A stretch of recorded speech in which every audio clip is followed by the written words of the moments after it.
नमस्कार, मैं हूं आपके साथ में मानसा मलिक। सुबह के 9 बज रहे हैं और ये वक्त है जी न्यूज वर्ल्ड एक्सक्लूसिव का। आज हमारे पास भारत और चीन के बीच सीमा विवाद पर एक दो नहीं बल्कि पांच बड़ी खबर है। बड़ी बात यह है कि लद्दाख में तनाव और ज्यादा बढ़ सकता है। चीन के चरित्र और हरकतों को देखकर भारतीय सेना ने एलएसी पर अपनी तैयारी बढ़ा दी है। पूर्वी लद्दाख में तोपों की तैनाती बढ़ा दी गई है।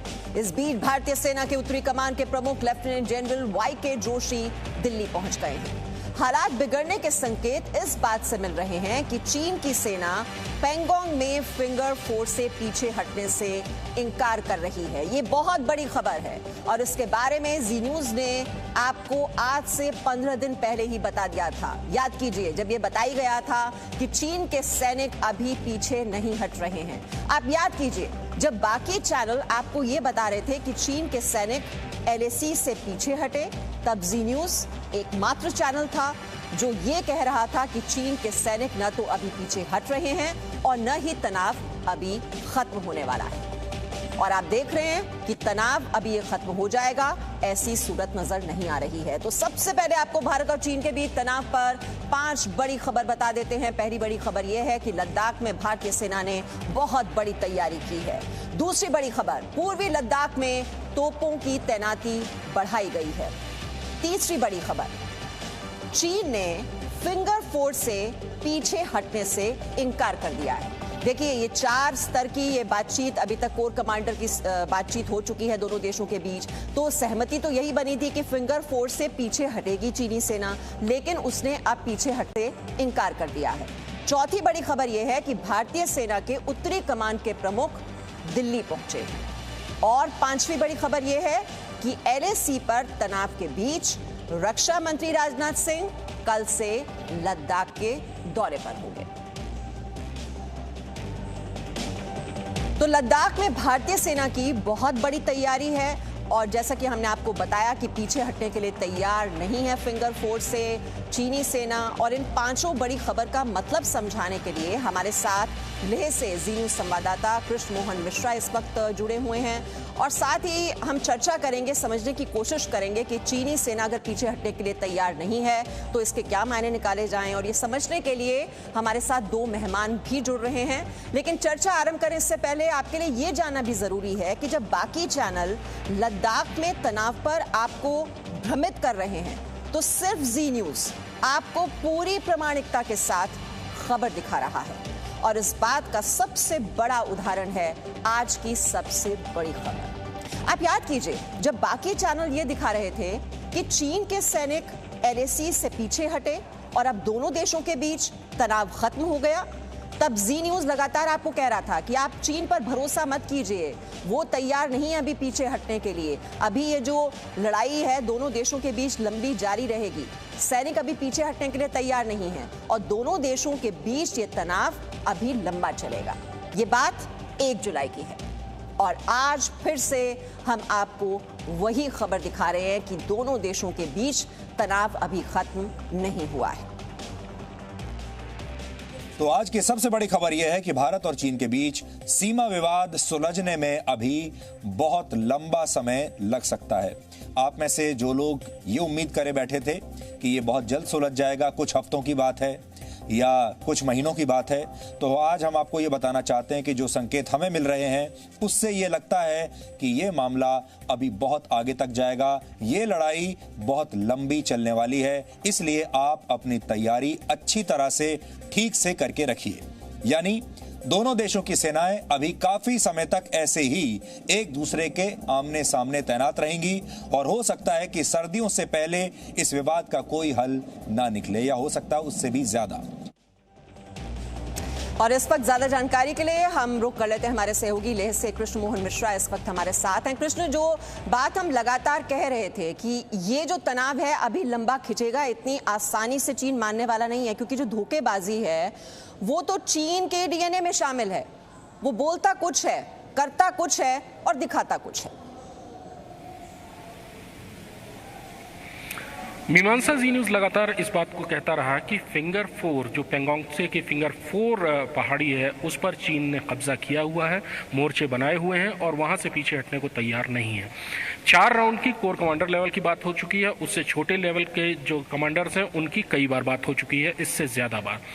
लेकिन जो 14 तारीख की बातचीत थी उसके बाद भी फिंगर 4 से पीछे हटने का चीन का कोई संकेत नहीं मिला है। फिंगर 4 के रिजेस पर या रिज लाइन पर यानी उसके ऊपर चीन ने 2 ऐसे पॉइंट हैं जिनको एक को ग्रीन पैच कहते हैं, एक को ब्राउन पैच कहते हैं। वहां दोनों जगहों को मिलाकर 70 से 80 सैनिक यानी लगभग एक कंपनी वहां पर तैनात है रिज लाइन के ऊपर। भारतीय सेना फिंगर 3 पर बैठी हुई है और उसके अलावा फिंगर 3 और 4 के बीच में भी भारतीय सेना ने अपना एक बेस बनाया है। चीन फिंगर 5, फिंगर 6 यहां से पीछे हटने को तैयार है, लेकिन फिंगर 4 की हाइट छोड़ने के लिए चीन तैयार नहीं है। और जब तक चीन फिंगर 4 से की हाइट से नहीं हटेगा तब तक ये तनाव, ये विवाद सुलझने का कोई रास्ता नहीं है, क्योंकि भारत किसी भी स्थिति में फिंगर 4 के टॉप पर चीनी सैनिकों को बर्दाश्त नहीं कर सकता है, उनको वहां रहने की इजाजत नहीं दे सकता है। फिंगर 4 ही क्यों? उसकी वजह यह है कि फिंगर 4 के नीचे से जो सड़कें जाती हैं वहां पर चीन ने फिंगर 5 तक अपनी पक्की सड़क बना ली है। भारतीय सैनिकों ने फिंगर 2 और फिंगर 3 तक सड़कें बनाई थी, लेकिन उसके आगे सड़क नहीं थी। पिछले साल जब चीन और भारत के सैनिकों के बीच में फिंगर 5 के बीच में विवाद हुआ तो भारतीय सैनिकों ने एक दूसरा रास्ता तलाश किया जिससे होकर फिंगर 8 तक पहुंचा जा सकता था, और वो रास्ता फिंगर 4 की रिज लाइन के पीछे से निकलता था। चीन किसी भी स्थिति में उस रास्ते को खाली छोड़ने के लिए तैयार नहीं है, जिससे भारतीय सैनिकों की अप्रोच फिंगर 8 तक, फिंगर 8 तक हो सके, और यही विवाद की सबसे बड़ी वजह है।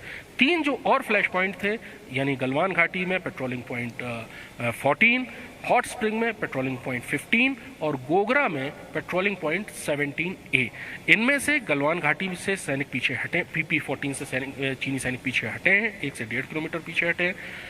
गोगरा में भी विड्रॉल हो रहा है, लेकिन अभी हॉट स्प्रिंग में भी कुछ सैनिक दोनों तरफ के बने हुए हैं। ये भी एक विवाद की बात है। लेकिन जो विवाद जो शुरू से जी न्यूज़ कहता रहा कि पेंगोंग सबसे बड़ा विवाद का मुद्दा बनेगा और फिंगर 4 से चीन पीछे हटने को तैयार नहीं है, ये बात चौथे दौर की मीटिंग के बाद भी निकलकर सामने आई है।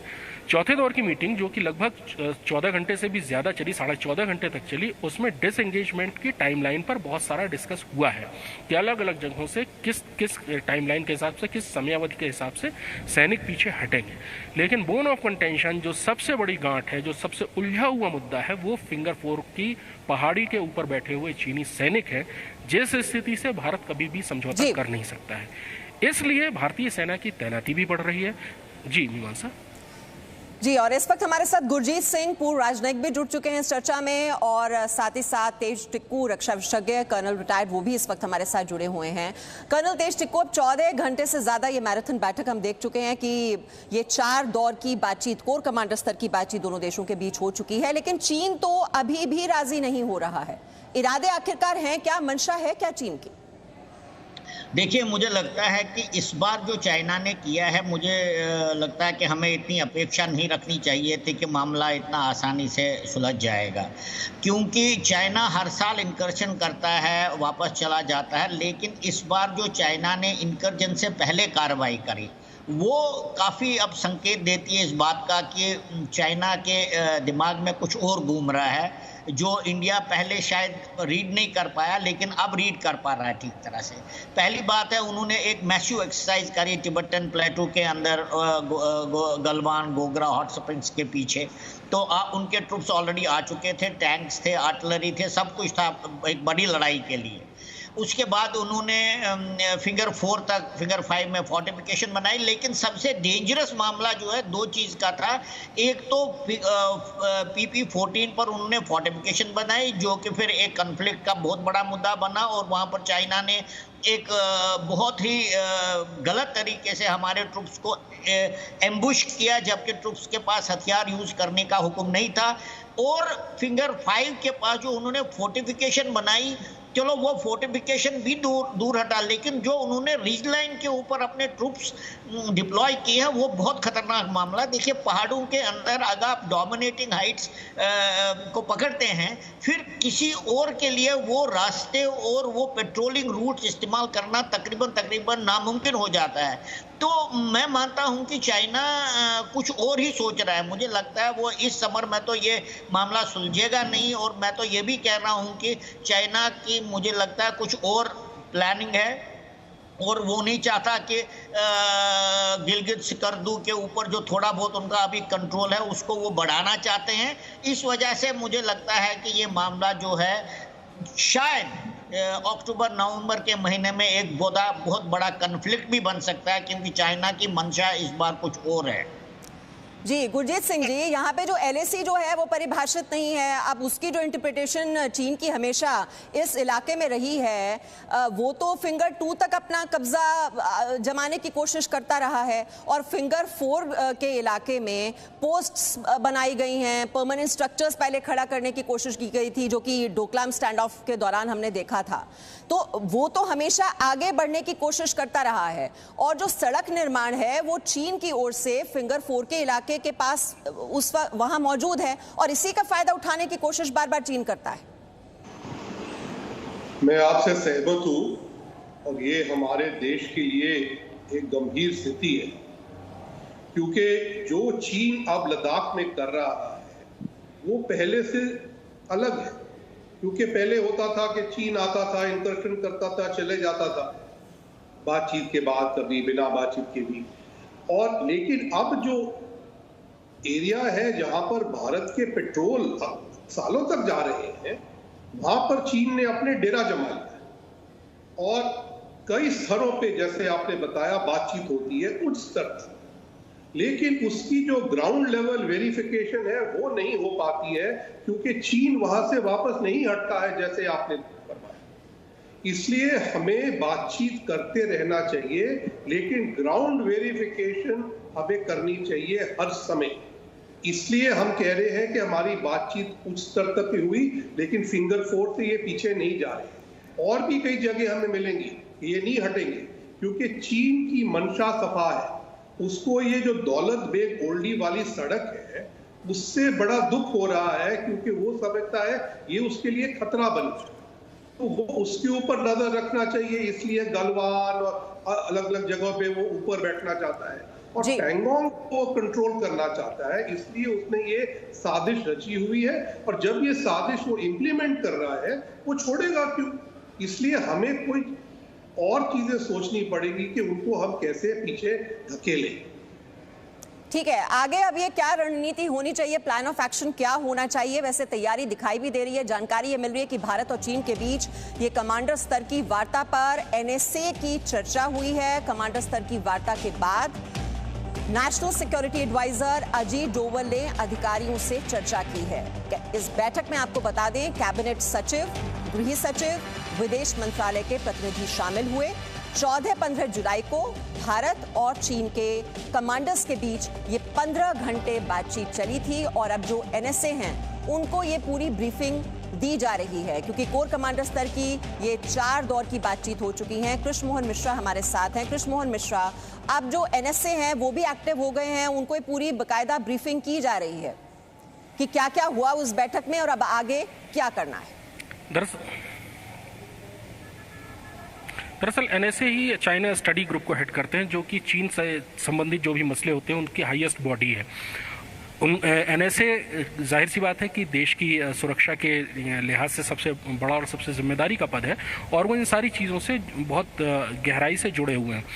चौथे दौर की बातचीत के बाद जो भी ब्रीफिंग है वो देने के लिए northern commander lieutenant general YK Joshi Delhi पहुंचे हुए हैं, और संभावना ये है कि वो चाइना स्टडी ग्रुप की जो कल की बैठक थी और जो आज भी हो सकता है चर्चाएं हों, उनमें सारी चीज़ों की जानकारी वो दूसरे अधिकारियों को देंगे, जिनमें सेक्रेटरी स्तर के लोग ऑफिसर्स होंगे, और उसके अलावा नेशनल सिक्योरिटी एडवाइजर होंगे। ये बहुत महत्वपूर्ण है। चाइना स्टडी ग्रुप ही इस देश में चीन से संबंधित सारी पॉलिसीज बनाता है। आगे की रणनीति निर्धारित करने के लिए चाइना स्टडी ग्रुप ग्रुप सबसे बड़ी बॉडी है और उसको ब्रीफिंग देने के लिए आर्मी कमांडर, जो उत्तरी आर्मी कमांडर हैं जनरल जोशी, वो दिल्ली पहुंचे। ये एक बहुत ही ऊंचे लेवल का डिस्कशन है जिसमें कि देश के सुरक्षा से जुड़े हुए और खासतौर पर चीन से जुड़े हुए मामले की जो सबसे ऊंचे ओहदे के अफसर हैं वो सारी चीज़ों पर बैठकर मंथन कर रहे हैं कि चौथी दौर की मीटिंग के बाद बातचीत भी अब आगे किस तरह से चीज़ें जाएंगी। चौथी दौर की मीटिंग के बाद भी फिंगर 4 का मसला उलझा हुआ है जो कि लगातार सबसे बड़ा बोन ऑफ कंटेंशन बना हुआ था। कई जगहों पर जो डिसएंगेजमेंट है उसकी टाइमलाइन पर भी चर्चा हुई है 14 जुलाई की मीटिंग में, लेकिन जो मुख्य मुद्दा है उसको आगे कैसे सुलझाएंगे इस पर विचार मंथन शायद दिल्ली और बीजिंग दोनों में हो रहा होगा। चीन ने भी, जाहिर है कि चीन के जो साउथ जिनजियांग मिलिट्री डिस्ट्रिक्ट के कमांडर थे उन्होंने भी इस चीज़ की जानकारी सेंट्रल मिलिट्री कमीशन चाइना को दी होगी। बीजिंग में भी इन सारी चीज़ों के लिए चर्चा चल रही होगी और डिप्लोमेटिक लेवल पर जैसा कि एक प्रोटोकॉल होता है कि ग्राउंड पर चर्चा के बाद हो सकता है कि दिल्ली से कूटनीतिक स्तर पर दिल्ली और बीजिंग के बीच में बातचीत हो, एक दूसरे से नोट्स एक्सचेंज हो और फिर उसके बाद आगे की शायद आगे की मीटिंग की डेट निकले। ये जो डेवलपमेंट है आप इसको कैसे देखते हैं? नॉर्थ आर्मी कमांडर का इधर आना और जो चाइना स्टडी ग्रुप है उसको हेड कर रहे हैं अजीत डोवल, उनको ये जानकारी देना, ये किस तरह से आप असेसमेंट करेंगे इस सिचुएशन का? देखिए, इसमें दो चीज़ें हैं जो मैं तो कई बार मैंने ये बताया भी है टेलीविज़न के ऊपर। जो लाइन ऑफ एक्चुअल कंट्रोल है वो लाइन ऑफ कंट्रोल जो हमारी जम्मू कश्मीर के अंदर इंडिया और पाकिस्तान की लाइन ऑफ कंट्रोल है उस जैसे तब्दील होने वाली है, क्योंकि आप एक इंच पर भी अपने पाँव जमाने से आप अपने आप को रोक नहीं पाएंगे, क्योंकि आपको ये नहीं पता कि चाइना कहाँ आएगा। तो हमारे जितने ट्रूप्स इस समर में, जब से ये कार्रवाई 20 अप्रैल के बाद जितने भी ट्रूप्स वहाँ पर इंडक्ट हुए हैं, उन ट्रूप्स को जो लंबा सर्दी का मौसम होता है, नवंबर फर्स्ट वीक से शुरू होता है और फिर तकरीबन मई तक चला जाता है, तो उसमें उनको मेंटेन करना है। आपने फोर्स एक्रेशन भी करना पड़ेगा, आपको रिप्लेसमेंट्स करनी पड़ेगी, आपको एक्लिमेटाइजेशन करना पड़ेगा। तो ये इंडिया के लिए एक बहुत बड़ा चैलेंज है, क्योंकि हमारे ट्रूप्स हालांकि एक्लिमेटाइज हैं, माउंटेन वॉरफेयर में उनका कोई उसमें मुकाबला नहीं है, लेकिन तब भी इस दुर्गम इलाके में उनको डिप्लॉय करने में बहुत सारी प्लानिंग चाहिए। पहली बात ये है। तो इस प्लानिंग के साथ साथ हमें ये भी सोचना पड़ेगा कि चाइना करना क्या चाहता है, क्योंकि अगर वो खासकर मैं बताऊं फिंगर 5 और डेप्सांग के इलाके में जो उन्होंने जो पेट्रोलिंग रूट्स हमारे ब्लॉक किए हैं वो कभी भी इंडिया को स्वीकार नहीं होगा। तो मैं मानता हूं कि ये सिचुएशन डेंजरस बन रही है और चाइना को पूरा सोचना पड़ेगा कि वो क्या करना चाहता है विश्व में, क्या विश्व युद्ध करना चाहता है। उन्हें साउथ चाइना सी में भी अमेरिका के 2 एयरक्राफ्ट कैरियर मौजूद हैं और एयरक्राफ्ट कैरियर 2 किसी एक सी लेन में होना, एक छोटे समंदर में होना कोई मामूली बात नहीं है। तो मुझे लगता है कि अगर चाइना अपनी हरकतों पर बाज नहीं आता है तो ये हम एक बहुत खतरे की दिशा में जा रहे हैं। जी गुरमीत सिंह जी, ये पेंगोंग सो ये इतना महत्वपूर्ण क्यों है चीन के लिए? इसका रणनीतिक महत्व क्या है? ये दर्शकों को समझना आज बहुत जरूरी है, क्योंकि पेंगोंग सो ये बार बार लोग सुन रहे हैं, लेकिन जब बाकी फ्रिक्शन पॉइंट से चीन पीछे हट गया है, यहाँ पर क्या अटका हुआ है चीन का? क्योंकि चुशूल के बिल्कुल पास पड़ता है ये इलाका पेंगोंग सो, और वो क्या डर उसको ये सता रहा है कि आगे जिस तरह से इंफ्रास्ट्रक्चर पर ध्यान दे रहा है भारत, तो अक्साई चीन पर कहीं वहां तक ना पहुंच जाए भारत? क्या यही डर सता रहा है चीन को? पेंगोंग सो जो बाकी जगह हैं उनसे काफी दक्षिण में है और इसके ऊपर कोई खास निगरानी नहीं होती थी। पेट्रोल एक दूसरे की तरफ जाते थे और कई बार रास्ते में भी मिल जाते थे, लेकिन उसके ऊपर जो उसकी घाटियां हैं उनके ऊपर चीन अपना कब्जा जमाना चाहता है। इसलिए फिंगर 8 से बढ़ के अब वो फिंगर 4 तक पहुंच गया है। ये मत भूलिए कि श्रीजत जो पोस्ट है वो काफी फिंगर 8 के भी पीछे है और 62 की लड़ाई में तो वहां तक भारत ने अपनी जमीन को बचाया था। तो चीन तो आस्ता आस्ता करके आगे आ जा रहा है। अब चीन पे कोई भरोसा नहीं किया जाना चाहिए। हमें अपनी तैयारी पक्की करनी चाहिए कि जहां भी चीन घुसपैठ करे हम उसका कड़ा जवाब दें और चीन आगे ना बढ़ पाए। हमें आस्ता आस्ता प्रेशर बढ़ाना है कि जहां जहां चीन है वहां से पीछे हो और हमें अपनी जो महत्व की जगहें हैं वहां पर हमें अपना आसन बढ़ा देना चाहिए। जी बिल्कुल, चीन पर बिल्कुल भी भरोसा नहीं किया जा सकता क्योंकि 4 दौर की एक कोर कमांडर स्तर की बातचीत दोनों देशों के बीच हो चुकी है। सहमति तो ये हुई थी कि 5 मई से जो पहले की स्थिति है वो बहाल होनी चाहिए, स्टेटस क्वो होना चाहिए और भारत का रुख जो है इसको लेकर वो लगातार अडिग रहा है। लेकिन चीन इतनी आसानी से मानने वाला नहीं, उसकी चालबाजी लगातार हो रही है और ऐसे में हमारे जो मेहमान कह रहे हैं कि एक अब प्लान ऑफ एक्शन बनाना होगा कि ये जो बढ़ते हुए उसके कदम हैं उस पर लगाम कैसे कसी जाए। बहुत बहुत शुक्रिया तेज टिक्कू जी हमारे साथ थे, साथ ही साथ गुरमीत सिंह जी को आप सुन रहे थे, कृष्ण मोहन मिश्रा ले से हमारे साथ थे। Presenting B News app available on Google Play and App Store. Download it now.